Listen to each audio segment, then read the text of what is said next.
बच्चे राजा भरथरी के बिहार प्रसंग की ओर प्रस्थान करते हैं।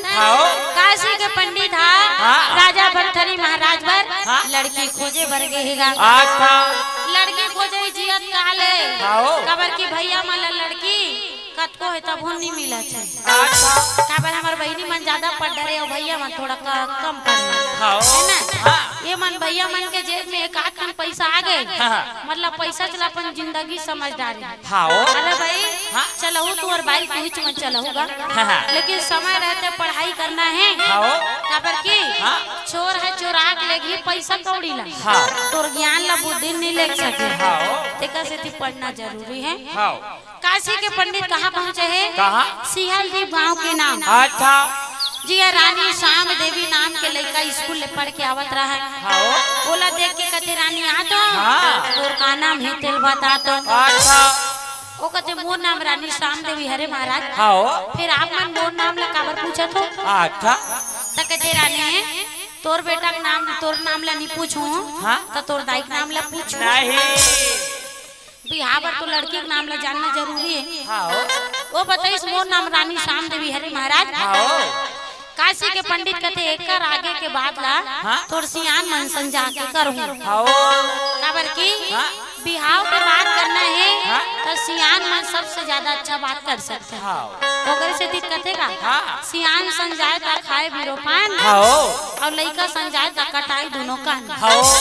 लड़का मन के बुद्धि काम नहीं दी जत का सियान मन के दी तेका से सियान मन लेख तो बढ़िया सुंदर अगर राजा भरथरी बिहाव के बाद लकरिस काशी के पंडित था कहते रानी तोर बेटी के बड़ रिश्ता है। कहाँ ले? गढ़ उज्जैन नगर के राजा भरथरी महाराज के संग में तोर बेटा बेटी के बिहाव ल करना चाहत है। ओकर पिताजी भारी खुश। अच्छा कहते ये मोर सौभाग्य है कि गरीब घर के बेटी कहाँ लागे बड़े घर के बहू बनिए की के सबो सोच महतारी एक के रखते कि हम अगर बेटी बने घर में जाती थी बने घर में जाती थे छोड़ो बने बने घर वाला मिले की सोचो है ना।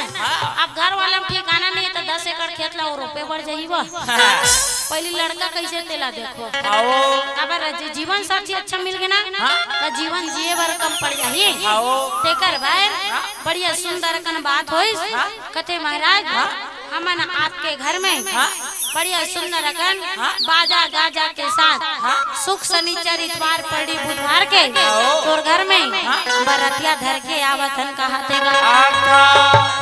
फिट हो गए शादी दूल्ही दूल्हा राजी तो क्या करेगा काजी?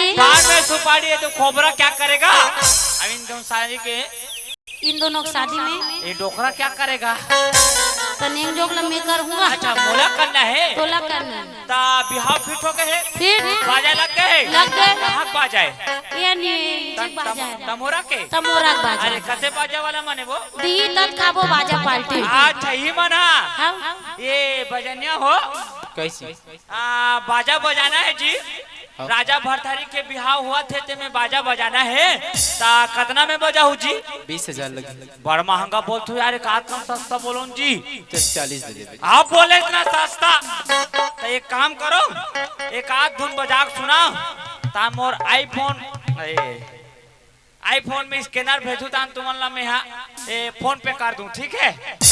ये टूरी है बेटे स्कैन करते का ये दे आईफोन के सीरी है जी।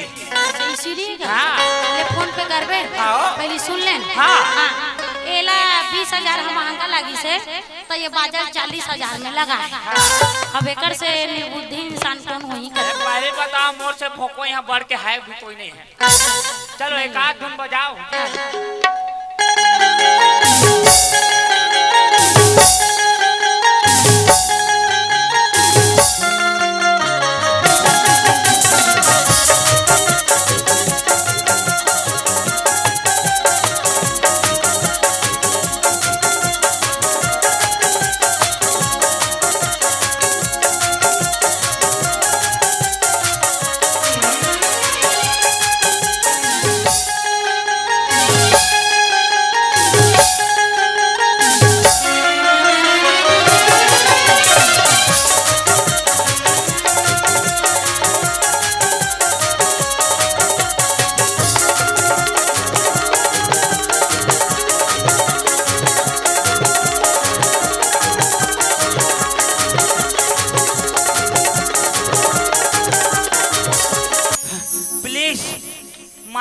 ऑक्सीजन मास्क कर लात प्लीज।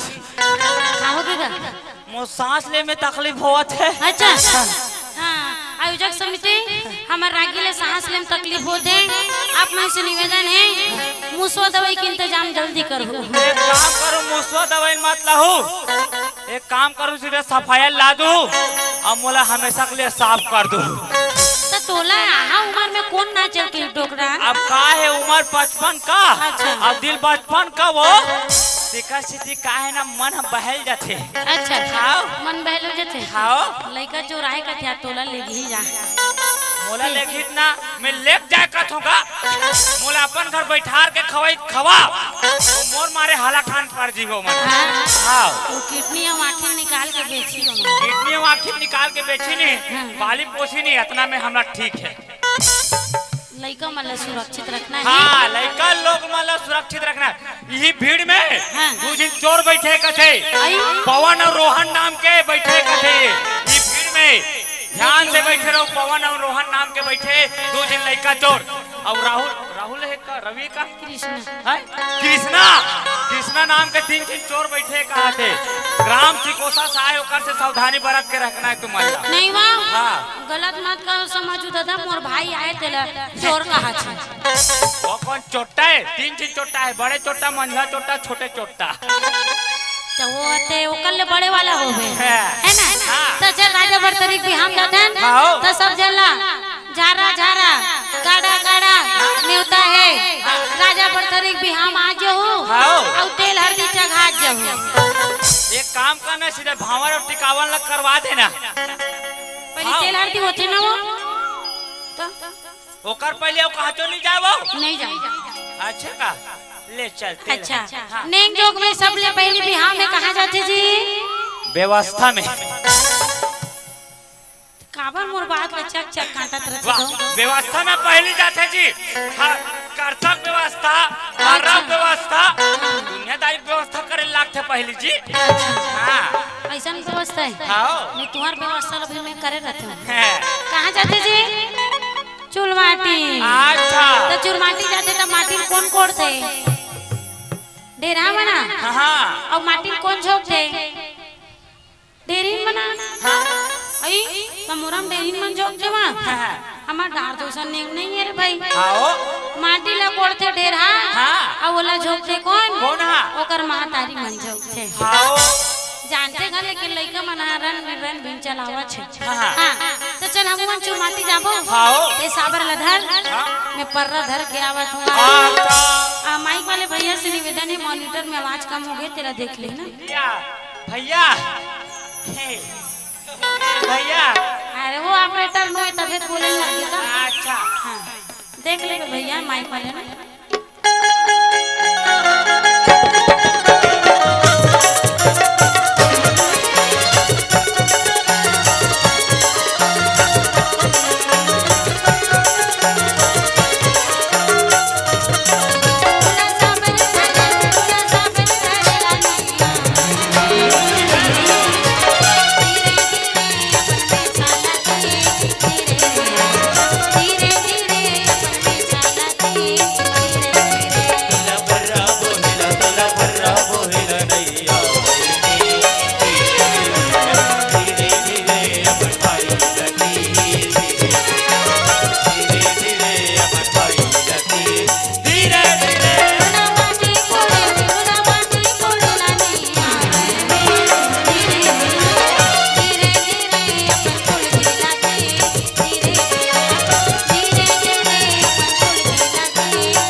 लुगरल पहिर के हाथ उहिल तीर ले ले धोती का वो मैं अपन धोती का बात तीरू। हां वो तो तोर धोती कम और तोर बाइक लुगरा ज्यादा लगे। हां ते कैसे जाने वो देख के कोई बता दी होला अब काहे हमा घर के हमर जींस कपड़ा पहने धर ले जी हमा घर के तो हमरो फर्ज बनथे ओकर धोती साड़ी वाली पहने के जी अच्छा ओकर से काहे घर में तालमेल बन के रहे रखे अच्छा हां तालमेल बनावत है हाँ। तो बाई बाबा बने रथो हां रथो हां तो कैसे कुपोषित बरोबर दिखथस गा रोज के मार खवई में कैसे रही जी आदमी मार खाथस हां ते मारथस कि वो मारथे शरीर ला देख के का लगथे कौन मार खात होई के ई मार खाथो मार खाथन भाई काहे ना महाराज के संतुलन बना के रखना है कह के अच्छा वो एक गांव हम एक गांव मारथन 3 गांव जमा देथे ओकर से काहे संतुलन बन के रखे हैं जी तगा हां नारी से दुनिया हारी फोकटे के है तगा हां हार जाकर नहीं फिर खैर नहीं रहेगा हाँ। हां तो चुरमाटी ले आए के बाद हाँ। बड़ सुंदर अकन मड़वा सजाए के विधि विधान होते हाँ। जेमे आमा डारा डूमा डारा हाँ। चिरई जाम के प्रयोग किए जाते तब मोर में कैसे वहां बेशरम पत्तल छा दे रिस हो तोर बिहाव छान फिट हो है हां ओकरे से में सोचत रहे मार काबर ज्यादा खात है अगा हाँ। ओ ते कहातस नहीं हाँ। तेल तोरे में सजाए हाँ। आमा डारा डूमा डारा चिरई जाम के डारा के मड़वा सजाते हां तो सजाबो हाँ। और का कहते गा का कथे आमा डारा के छाए हरियर मड़वा आमा डारा के छाए हरियर मड़वा आना डूमर के सजा आना डूमर के सजा ये मोर भैया भरे धरी रते बिहार ये मोर भैया भरे धरी रते बिहार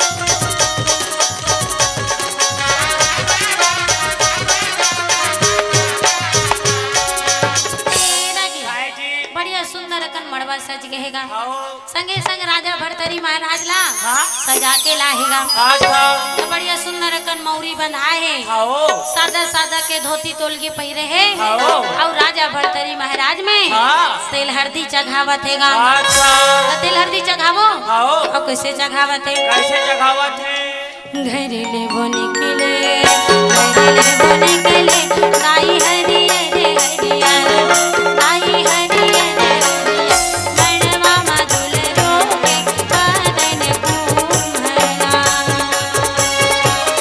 मड़वा मधुल रोगे बदन कुम्हला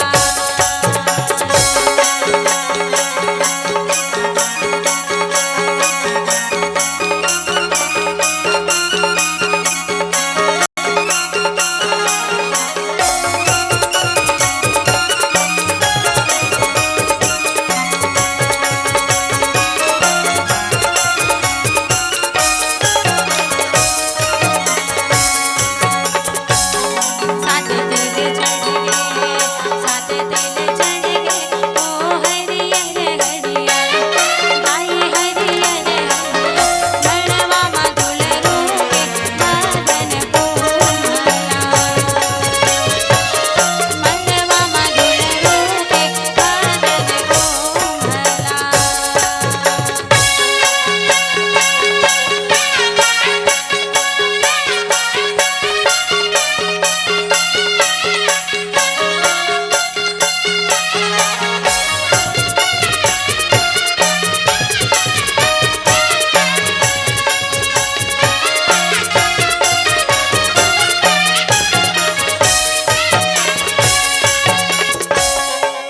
बने बाजा तोर मोहरी है जा हाँ।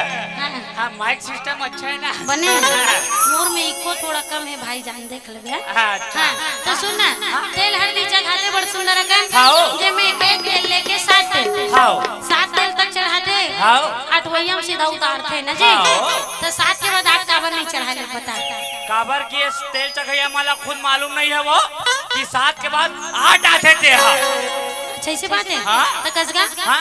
भावर में 7 भावर तो किंजर थे का जी हां तो एक भावन लेवत ले मला चक्कर आए चल लगते 7 भावन लेवत तो कर हालत खराब हो जाते वो ओका से ती आठवल लेबे नहीं करे वैसे का हाँ। तो सुन ना बिहार में वजन तो घलो 7 वजन लिए जाते का ना एक वचन ला पूरा नहीं कर सकत वो तो 7 वचन ला कहां करी ओका से ती आठवा नामो निशान नहीं है अच्छा ऐसे बात है हाँ ओ जे में एक में का कहते हाँ। वचन में हाँ। कि परनारी तोर मां समान पंडारी माँ समान मां समान हेमलता माँ रोशनी माँ वेणु माँ माँ हितेश पापा ओ अंकल परनारी तोर मां समान एकर से कहते हाँ। कि तोर अर्धांगिनी के रहते हुए हाँ। पर के नारी ला गलत नजर से नहीं देखना है अच्छा और हमार मन पर लागू होते हैं हाँ। हमार घर वाला के रहते हुए हाँ। हमन ला पर के पुरुष ला हाँ।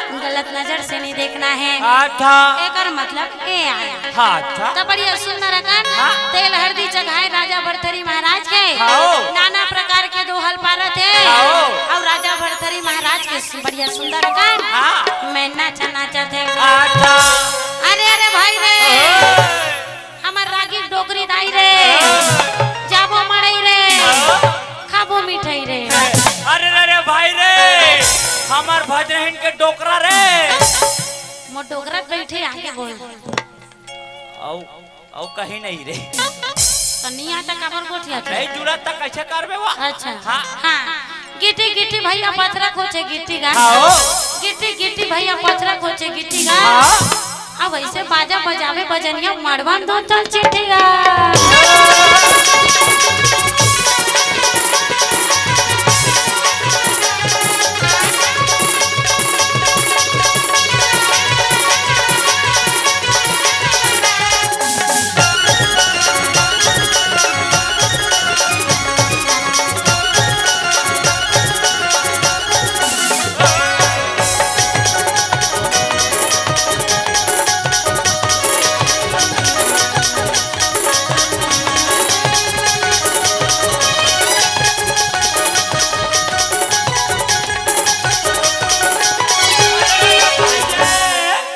राम धरे धनुष भैया हाँ भैया और लक्ष्मण धरे तलवार रे हाँ। राम धरे धनुष भैया हाँ भैया और लक्ष्मण धरे तलवार रे और सबके घर वाला जींस पहने जींस पहने रे तो एकर घर वाला सलवार रे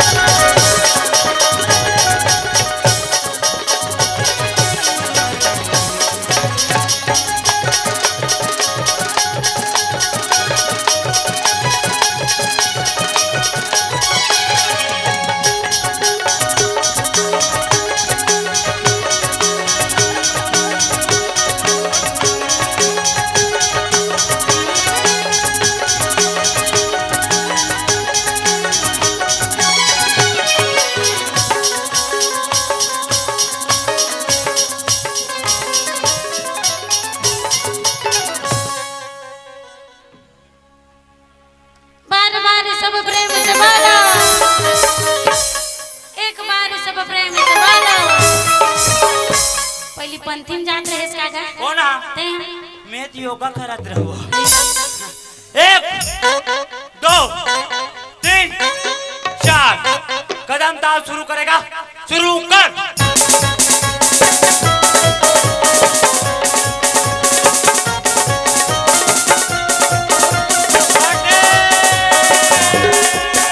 सलामी देगा सलामी दे जहाँ डाले डाले पत्तों में चिड़िया करती हो बजेरा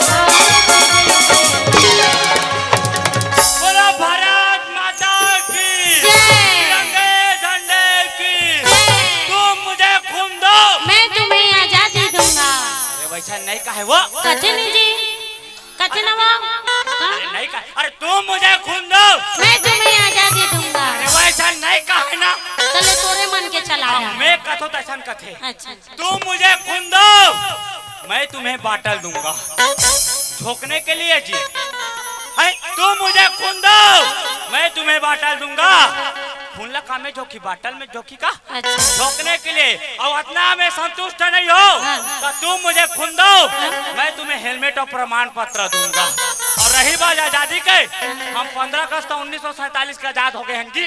अच्छा। कितना आजाद हो गए हो जी? अच्छा हाँ तो कसगा हेलमेट और प्रमाण पत्र मिला थे का हाँ जे मन रक्तदान करते मतलब मिला छे हाँ त ते रक्तदान करेगा मोर शरीर ला देख के लगता कि मैं रक्तदान करत हूँ। मोला मैं रक्तदान दे के मोर मानना है भले 5-6 बेटा डालो मोला चढ़ा दूँ तब वो कम पड़ी। और अगर हमरा खुदन खास अगर रक्त तक जरूरत पड़ी ना हम मच्छर ला धरबो इसे काबा में मुंह में डालबो भाग ले खून खून ला पीबो और फोकला माला फूक ले पूरा देबो। कुछ भी कहत रहे सबो ब्लड ग्रुप पे मिंजरा हो जाई जात रहे फिर हम एनीबॉडी कैन डांस ना। अच्छा कोई फर्क नहीं पड़े नहीं पड़े। अच्छा हाँ मैं नाचे के बाद हाँ। राजा भरथरी चले हैं भरतिया प्रस्थान हाँ जी हमर सुंदर अगन हाँ। हर मातारी अपन बेटा के मौल सोचे हाँ आओ जा बेटा हाँ। बने ऐसा सुंदरी बिहार के लानबे के भेज दे आओ जे हमर घर के बाग डोर ले संभाल के रखी हाँ। और हमर घर में हाँ। लक्ष्मी बन के ही कीतेगा। अच्छा तो राजा भरथरी महाराज को चल दिस हाँ। और बड़ सुंदर अकन हाँ। ओला पर घाय बा सबो घरतिया वाले मनावत रहेगा। अच्छा बनत कहा था तमोला सुन हाँ। कैसे करते कोई हाथ निकाय हो इतनी खुशी तो सुने लगे बढ़िया सुंदर अकन राजा भरथरी महाराज लपर घाय बर सबो घरतिया वाले मनावत हैगा। समधी भेंट के नेंग जो परंपरा ला किए जाते दर सगा सगा लौपटक सगा सगा समधी भेंट एकदम बढ़िया जोरदार मजा आ जाते। तो समधी भेंट करे के बाद बड़ सुंदर अगन घर की ओर प्रस्थान करते दूल्हा महाराज। राजा भरथरी महाराज वैसे बढ़िया सुंदर अगन पहुँचे हैं घर के दुआरी में। जी हमारे सुंदर अगन 2 टन मड़वा गड़े रहते बड़े बड़े वाले जे में पर्रा ऐसे पाछू करते और दूल्हा महाराज वो पर्रा साथ छुआते। आज भाई के नहीं छुआओ से काट छुआते तो भी हाथ ना होगा शायद यहाँ पर्रा ला छुआए के बाद वधू और सुंदर अकन वरमाला ला डाले और राजा भरथरी महाराज ला रानी श्याम देवी का खवाइस राजश्री ते मत बताई ये बैठे ते मन बताई का खवाइस भैया हैं कहीं नहीं खवाइस है का खवा तुझे हैं पान खवा तो नहीं खवा खवा तो हाँ पान खवा मतलब मोला कैसे माते माते बरोबर लागे वो तो मोर में माखुरा खुला मिंझार के दे दी सोई का जी तबे में राजश्री बोल पा रहे हूँ जी। अच्छा हाँ पान ला खवाए के बड़ सुंदर कन परंपरा होते हाँ और पान ला खवाते हाँ और का कहते का कहा थे और पान ला खवा के ते मोहला करेला जय हो और पान ला खवा के ते मोहला करेला अब का मोहनी डारे टूरी ना था मोला छगे का मोहनी डारे टूरी ना था मोला छगे मैं कहा तो ते कम पर गएगा बोल ना सुन ले हाँ तर तर तर तर कहाँ जाते 5 मिनट बचे हाँ पान ला खवाते हाँ और का कहते का कहा थे औ का मोहने डारे टूरी न समोला चार का मोहने डारे टूरी न समोला चार पानी लखवा के तोरे मोहला करेला पानी लखवा के तोरे मोहला करेला मोहने डारे टूरी न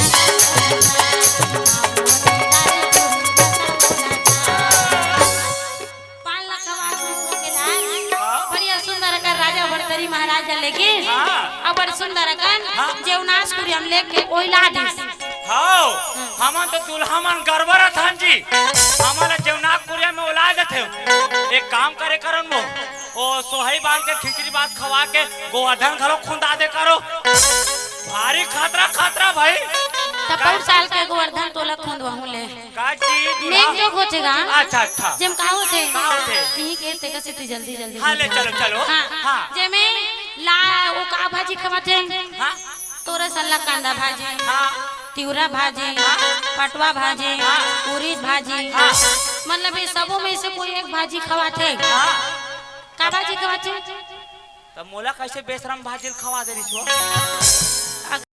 हाँ सबों ने जोग में भी भाजी का बना तो में मोला चिन डरे है ना आदमी मन कैसे कुछ नहीं कहे ते शर्म वाले हंस के का भाजी खवाते जी हैं हैं पटवा भाजी अच्छा हाँ। लाल भाजी खवाते का अच्छा हाँ है मसन खा पटवा में दब गए तेल में काय कर दा हाँ। अभी ही आए कर दई दादा मन नहीं ते कैसे तो गोट से ही उखरे में हाँ। ता लाल भाजी खवाबो आओ। लाल भाजी खवाते हाँ। और गाना क्या चलते ए पटवाती कहे ना दिया भाजी पट पट पट पट सॉरी मैम जी तो भूख लगते जा खा खा जाते उसे नहीं खाएगा हाँ नदिया तीर के पटवा भाजी पट पट पट पट नदिया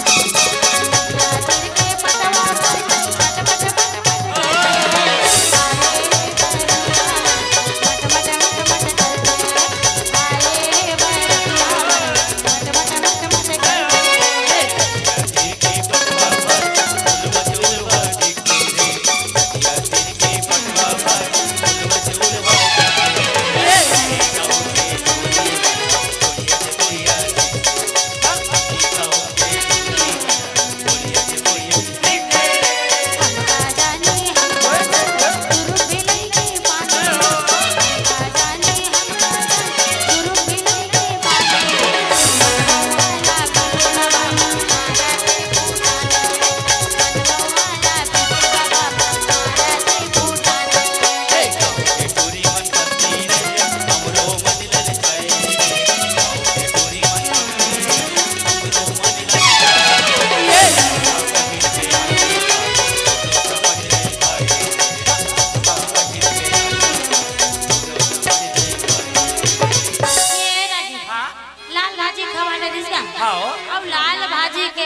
कावन के बेरा ये सब माताजी पर एक मार्मिक पलेगा जिनमें 18 साल 20 साल के पाले पोसे बेटी ला दूसर के द्वारे भेजे के बेराज अच्छे कते घलो कि बेटा मन तो भाग्य से होते लेकिन बेटी मन सौभाग्य से होतेगा एक कुल लताड़ में बेटा और दो कुल के लाज ल रखने वाली हमार बेटी बनेगा लेकिन विगत परिस्थिति के कारण हमार छत्तीसगढ़ के बेटी बेटा मन गलत रद्दा में चल रहेगा जेनहा जात कुटुमला छोड़ के आने कुटुमला अपनावत है और अपन दाई दादा के जगह जगह निंदा करवावत है जब तक ले बेटी बेटा अच्छा काम ला करी तब तक हर बाप के पगड़ी गर्व से आबाद है लेकिन जिन दिन ये बेटी बेटा मन कोई गलत काम ला करिस ना तीन दिन हर माता पिता के पगड़ी बर्बादेगा हर माता पिता यही चाहते कि हमू मन हमार बारहे बेटी के सुंदर अकन कन्यादान ला करते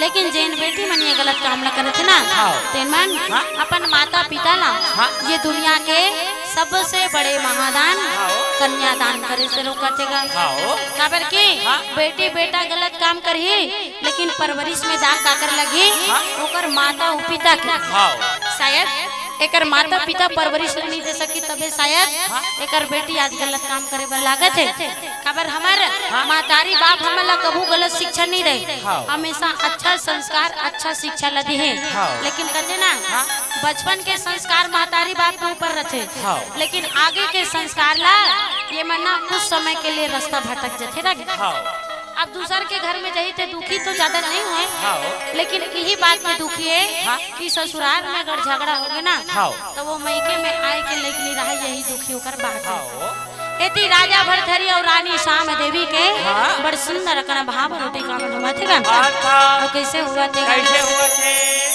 यही धर्म ले धर्म लेगा आगा मोरे दादा धर्म नहीं तो आगा मोरे दादा धर्म नहीं तो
बड़ सुंदर अकन भाव रोटी का बन होगेगा हाँ जन्म से कहे जाते कि बेटी पर के धन होते हाँ आज नहीं थे काली बेटी ला घर ला छोड़ के ससुराल जाए भर लागे तबे तो कथे एक कुल के लाज बेटा और दो कुल के लाज ला बेटी मर रखेगा बढ़िया सुंदर अकन भाव रोटी का बन के पश्चात राजा भरथरी और रानी श्याम देवी कहाँ पहुँचे है अपन नवा जीवन यापन करे बार गढ़ उज्जैन नगर के रंग महल में पहुँचा थे कैसे पहुँचा थे रंग महल में पहुँचे थे ये दे पहुँचा थे ना देखो राजा भरथरी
तो ये तो रही राजा भरथरी के बिहार प्रसंग अब आप जम्मू जन से विदा विदा विदा मांगे है ना तो आप जम्मू श्रोता समाज ला एक बार हाथ उठा के सब ला जयकारा लगाना है लगाओ ठीक है अटक बेले कास आ गया का भात या पूरा दिन निकल गया बज नहीं नेती गोठिया थे तुम मनोती गोठिया तो अब पटपर वाले मानसन गोठिया हो अच्छा चलो जयकारा लगाना है बोल वृंदावन बिहारी लाल की पवन सुत हनुमान की सियावर रामचंद्र की अपन अपन घर वाला की अपन अपन घर वाली की तबे तुम्हारा चिबरी भात मिलते थे काबर है सबो नानी शक्ति अपन घर वाला जल बोलवाई से काबर सबो मना अपन पति ला देवता मानते तो तुम मन अपन पत्नी ला सुर्पनखा मानतो गा ई मन तात रान के देते चिबरी रू तब समझ आई ठीक है तो रंगमंच से सारी दुनिया हर इंसान अभिनेता है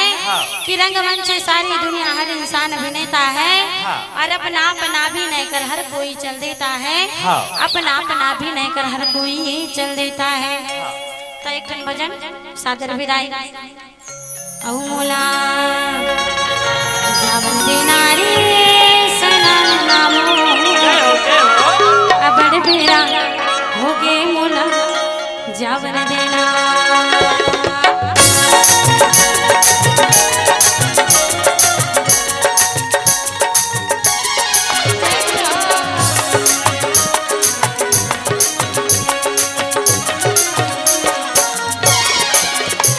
जितना बेर के आए हवन लगातार गावत जाए के बेरा सबला ताली बजाना है तुम्हार पाँव पर काली फिर आहू देखे बल को मल्ला आओ भली भली जावन दे दीदी भैया अमोला जावन दे नारी सनानी नाम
कोसम नहीं रहान सुरता करो कहाँ रही होते हैं लिमोरा मुझो नहीं रहा ना ये सिकोसा में नहीं रहा है ना ये लिमोरा में नहीं रहा है अपन घर के कुड़िया में रखे अगर वैसे नहीं कहा था हाँ। रोज के प्रोग्राम चला थे हाँ। आपके गांव हाँ 70वां 75वां प्रोग्राम हरे हाँ।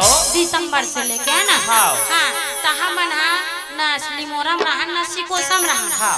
हमन सब गांव में इसने अलग अलग जगह ये रहता है तमोरा में रहा वो तमोरा में रहता हाँ ये कौन आमती बाई का भारत वरत कहा त्री से ओका तरफ से 20 रुपया सब प्रेम भेंट कर हाँ। बोलो का कुटुंब परिवार की जय हो मोर परिचय जान तो एकर परिचय जान हो नाम बताओ एकरे बल्ला बताबो बाकी गलत नहीं बता समय का भाव है कुछ हां भाई के तोर बिहाव नहीं हो जाए भारी ऐसे ऐसे सेट करत बतावे का नाम ला तो एकर नाम है श्रीमान नहीं जानन दादा का नाम है गांव वालों मेरे साथ ये बुढ़िया ये गुड़िया नाइंसाफी कर रही है माई लॉर्ड मुझे न्याय चाहिए न्याय चाहिए हाँ। तो नाम लाई मन जानी हाँ। का बरते यहाँ लम से ना रस हाँ। अब यहाँ के ते दमान है हाँ। कोतवाल खलो कस हाँ। तो मन जानी हम तो ना जान दो मन जानतो ना चलो तमे जात ले आ बताऊं हाँ तो एक नाम है श्रीमान महेंद्र दास मानीपुरी जी साहेब बंदगी साहेब बंदगी साहेब। सकल संतों को साहेब बंदगी साहे अतका बेले हाँ साथ रीते का पर एक कन ताली बजा दे हुआ ताली बजाओ खिसियाए कर तब बजा ऐसे चमका दे तो मैं इकरवन के बताओ का वही माला पूछ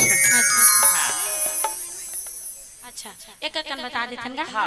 ऑक्टोपेड में संगत करे थे भैया युगल किशोर साहू जी जोरदार ताली बजाहू जी हाँ। जिन ग्राम खुटेरी बालोद जिला के रे भैया हाँ ढोलक में भाई संगत करा थे तेजेश्वर देश लहरे जी जे ग्राम बोरी के निवासी और बालोद जिला के रे भैया हाँ ओकर बाद है तबला में संगत करत है भैया पूनम विश्वकर्मा जी जिन ग्राम चिचल गोंदी बालोद जिला के रे भैया हाँ अब ओकर बाद तोर भैया कौन है अरे पीछे देखो हाँ हाँ ओकर बाद ले ओकर ऊपर वाला बता ओकर बाद है भैया हरगन में संगत करत है चेतन निर्मलकर जी हाँ? जिन ग्राम तबेरा बालोद जिला के रे भैया हाँ एती बैठे खड़े है रंभा रंभा एक नाम है वेणु देशमुख जी जिन ग्राम कुथरेल जिला दुर्ग के रे भैया एक नाम है रोशनी यादव जी हाँ। ग्राम ढूंढेरा बालोद जिला के रे भैया हाँ अमित आसमान में रथो जी कार्यक्रम देख जान में हाँ पुष्पक विमान में आथो कार्यक्रम में देखो ता पुष्पक विमान में फेंक चक्के आसमान में चल देथो अच्छा तोर गांव का नाम नहीं बता ता हाँ तो ये ग्राम मनोहरा सिकोसा के आश्रित गांव हाँ। जिला बालोद के रे भैया हाँ चलो हो गए चलबो चलना चलता चल चल अरे एक दिन बाचे का पूछा कति पे लिख एक देखा थे पूछा नाम हाँ वो बेंजो में टाई टाई करत ना ओकर नाम है हितेश पटेल ग्राम लिमोरा निवासी अब एक सहीज के घर वाला है जी जोरदार ताली बजाओ ऐसे चमका दे तो मैं मोरे घर वाला का नाम आखिरी में कार बोल खस गा वाह लेता शुरू बोलते थे ते मैं नहीं बोल सको ते कैसे तीन नखरा कर छे हाँ। तो ये तो रही से हमारा कलाकार मन के पात्र परिचय हाँ। और हमारा ये मंच के माध्यम से अगर कोई भी प्रकार की त्रुटि हुई सोई हाँ। तो आप जम्मू जन के नाने चनाने लेकर समझ के हम आप जम्मू श्रोता समाज माफी दो तो चल चल हाँ बोलते महाकालेश्वर भरतरी महाराज की जय हो। वृंदावन बिहारी लाल जय की हो। समस्त श्रोता समाज की जय हो। ग्राम की ढी डोंगर की जय हो। समस्त आयोजक बंधुओं की जय